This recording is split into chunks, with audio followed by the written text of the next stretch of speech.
clama a mí y yo te responderé. En el 2014 nació mi sobrino Ezequiel Morales Acevedo. Tiene 10 años de edad y es mi tercer sobrino de mi hermana pequeña Cricha. Es el tercer nieto de mis papás y el primer hijo de mi hermana. Nos encontramos en ese tiempo de ilusión, ese tiempo de estar en espera de recibir. Ya mis otros sobrinos y mi otra hermana se encontraban en Estados Unidos. Y se encontraba esta Titi sacando tiempo para preparar el cuarto, pintar un mural en el cuarto de mi sobrino Ezequiel, preparándolo. Y cada vez que tenía un espacio de tiempo, pues yo trataba de ir a hacer algunos toques. Y recuerdo que mi hermana cumplía el 26 de marzo del 2014, mi hermana estaba en su cumpleaños. Ezequiel no estaba programado para llegar en ese mes, así que le faltaba todavía un mes y semanas. Pero mi hermana comenzó a sentirse mal en su trabajo y en el break salió a tomarse la presión y encontró que estaba muy alta.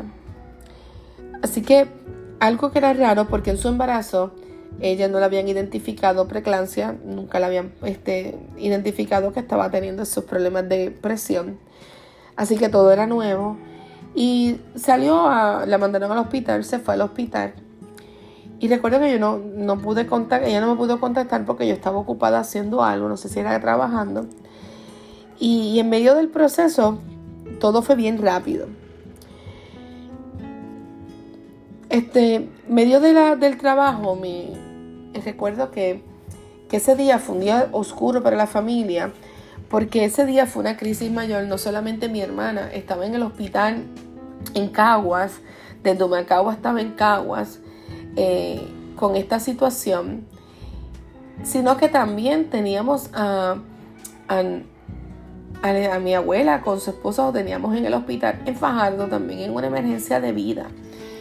Y en medio del proceso, cuando yo logré contestar la llamada, yo me encontraba ya en ese momento en una reunión con el grupo de evangelismo en la iglesia. Tuve que soltarlo todo y salir, y llamé a mi papá y le dije, te voy a buscar ahora en casa porque tenemos esta situación. Ya mi mamá se encontraba en Humacao. Así que nosotros lo que hicimos fue dividir las tareas. Mi mamá iba a estar en el hospital con mi hermana en Humacao, entonces mi papá iba a ir al hospital de Fajardo a que estuviera todo bien con mi abuela allá. Entonces al yo salir yo los iba a recoger para entonces llegar hasta Humacao con mi papá. Ya de camino mi papá y yo hacia Humacao, luego de haber estabilizado, saber que estaba bien Israel, nos fuimos por toda esa autopista caminando y tratando de llegar al alumbramiento de mi hermana en Cagua. Pero cuando llegamos ya había ocurrido, pero mi hermana se había planificado a tenerlo en cesárea, en parto natural, pero fue cesárea por la situación. Pero mi mamá nos cuenta que mi hermana, luego de que el bebé nace, se nos fue. Y cuando se nos fue, volteó los ojos, la presión era tan alta y por muchos minutos estuvo fuera de sí. Pero aún así vimos la mano de Dios, cómo obró, cómo se manifestó en medio de la familia. Y ese día, las únicas herramientas que yo tenía, mi papá tenía y mi mamá teníamos, era orar, porque no estaba en nuestras manos lo que pudiéramos hacer. Así que nosotros decidimos orar en todo tiempo. Ya cuando nosotros llegábamos y podíamos entrar, pues teníamos limitaciones, no la pudimos ver, no podíamos ver al bebé porque estaba en Nico.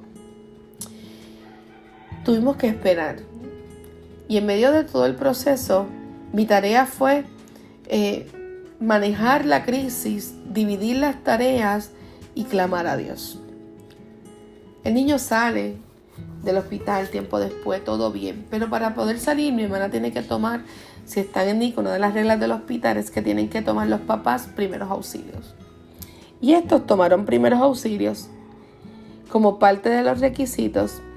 Y creo que es una tremenda enseñanza y un tremendo requisito que le pueden dar a una persona, cualquiera que pueda tomarlo, porque uno nunca sabe cuándo lo tiene que usar. Meses después, mi hermana tenía que salir a comprar, necesitaba unas cosas para el bebé Y tomó la decisión con su mejor amiga que estaba embarazada de ir a una tienda a comprar las cosas que necesitaban. En ese proceso, siendo la primera salida de Ezequiel, hubo una emergencia. Volvió a nublarse el cielo.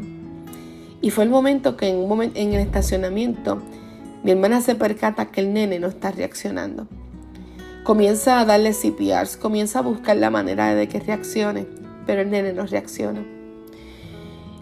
Y comenzó a hacer lo que sabía hacer, y en medio del desespero, la amiga se quedó frisada, no pudo hacer nada, se quedó en shock.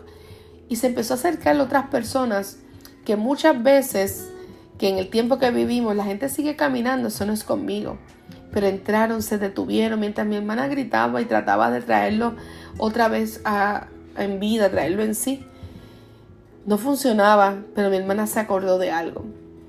Se acordó que su socorro viene de Jehová. Clamó a Jehová. Se tiró de rodillas en el estacionamiento. En ese piso caliente se tiró. Levantó su mirada y comenzó a clamar al Señor por la vida de su hijo. Al grado que se envolvió pidiendo y no vio cuando el niño ya tenía aliento y seguían dándole CPR. Y una de las personas que estaba allí le dijo, ya el nene respondió. Se montaron en un carro de alguien que no conocían. Salieron a toda prisa por todo el camino y eso fue, bueno, ni les voy a contar sobre todo ese camino, pero la razón principal de este cuento es que llegaron al hospital. Al llegar al hospital, el nene ya había tenido otro episodio y estando en el hospital se volvió a ir en las puertas al frente. Ya el personal médico rápidamente comenzó a trabajar, lo entubaron, hicieron muchas cosas con él.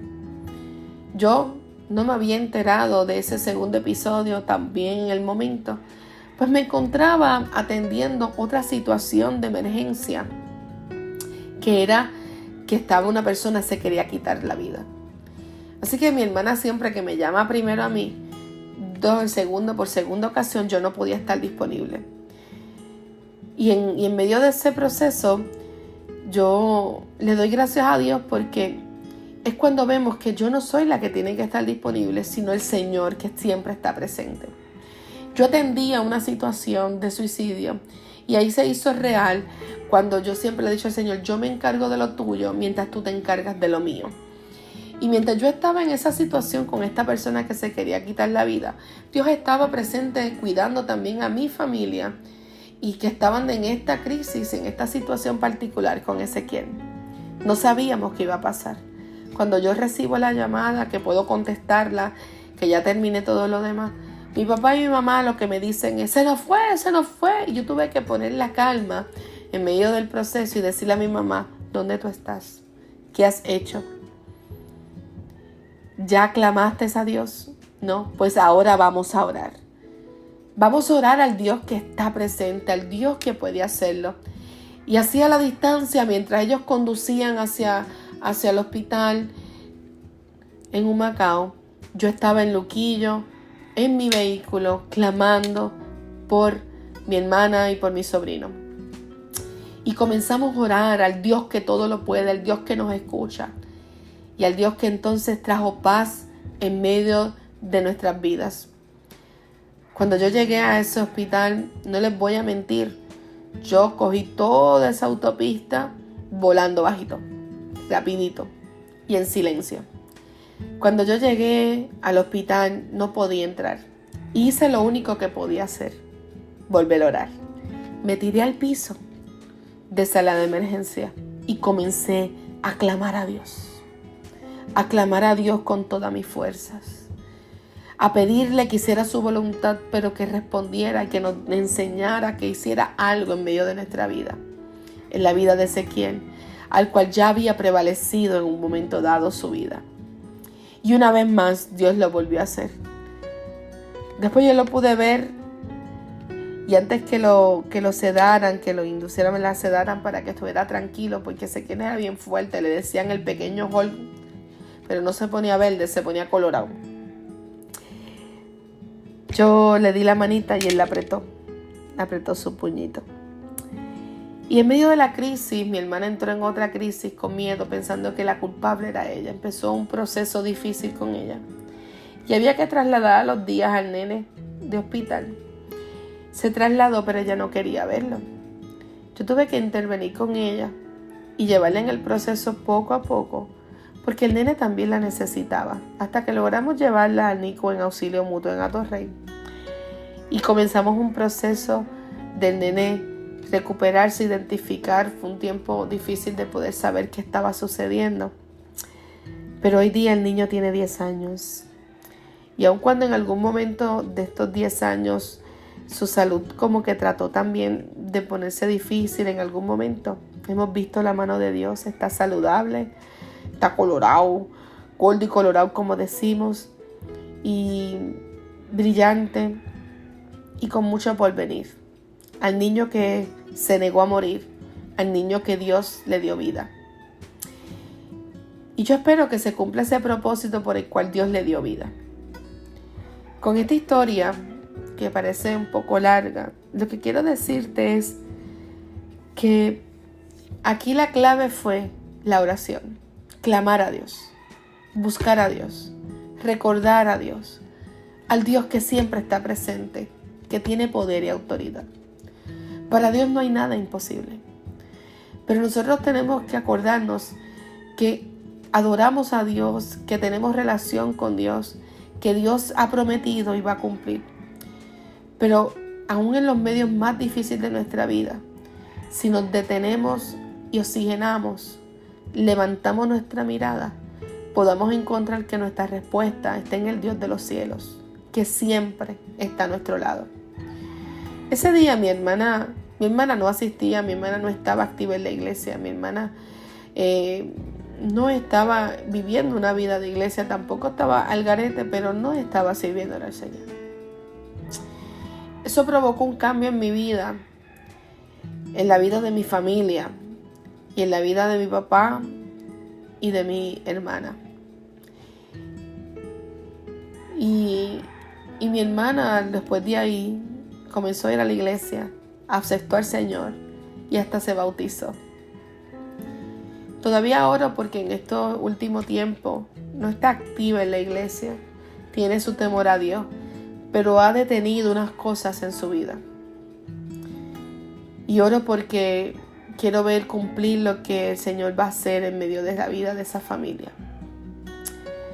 Pero lo bonito de todo esto es que aún en las crisis, aun cuando a veces estamos lejos, el amor de Dios es tan poderoso que nos escucha tan pronto nosotros mencionamos su nombre. Así que como Jeremías, clama a mí y yo te responderé y te enseñaré cosas grandes ocultas que tú no conoces. Que tengas un hermoso día y cualquiera que sea tus circunstancias, no olvides buscar al Señor mientras pueda ser hallado. Su pastora que les ama.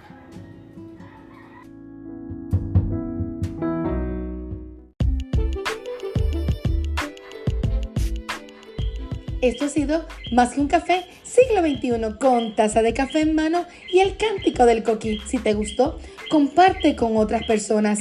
Déjanos un mensaje, escríbenos para saber de ti. Su pastora, Angelique Acevedo.